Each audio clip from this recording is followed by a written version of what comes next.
नमस्कार दोस्तों, देखिए अखिलेश कश्यप खेसारी लाल यादव के बर्थडे में क्या कुछ बोल रहे हैं। आप लोग सुनिए और देखिए और एंजॉय कीजिए दोस्तों। लेकिन देखा कि बहुत लोग बोलने लगे तो हम भी अपना थोड़ा सा बता देते हैं कि आपने अपने राइटरों के लिए क्या किया है।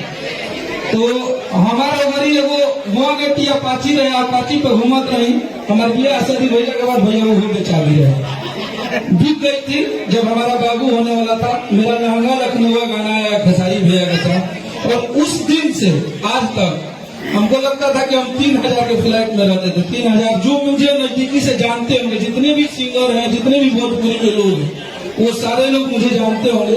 तो एक छोटे से फ्लैट में अखिलेश कश्यप रहता था जब मेरा लहंगा लखनऊ गाना आया था। और उसके बाद ये 3 साल में आज एक राइटर भोजपुरी में फॉर्चूनर से चलता और 1 करोड़ से ऊपर का घर बनेगा।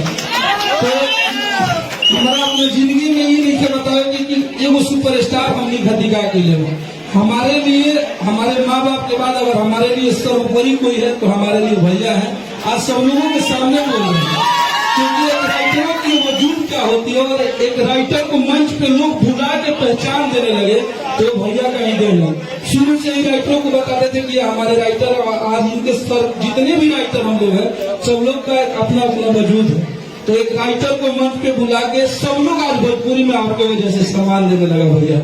तो मुझे इस बात का भी खुशी हुआ कि एक राइटरों का भी वजूद बना दिए आपने, कि आपकी वजह से आपको देख के ही से सारे राइटरों को लोग मंच पे आज बुला के तो बोल रहे हैं कि ये हमारे राइटर है, और राइटर भी बोल रहे हैं कि ये हमारे भैया है। तो एक दिल से जो हमारी जो निकलेगी, ये जितनी भी बातें हैं वो हमने सच बोला है। और कोई कोई लोग होते हैं कि जो बनावटी भी बोल देते हैं। तो जो मुझे बक्सर जिला के होंगे, जो मुझे नजदीक से जानते होंगे, तो सारे लोगों को पता है कि अखिलेश कश्यप की औकात क्या थी और आज एक राइटर के लेवल में कहाँ है। तो मैं आपका कर्ज आजीवन निभाऊंगा और आजीवन आपके साथ काम करूंगा, और ऐसे ही आप जितने अपने लोगों का ख्याल रखते हैं आजीवन रखते रहिए। Thank you so much.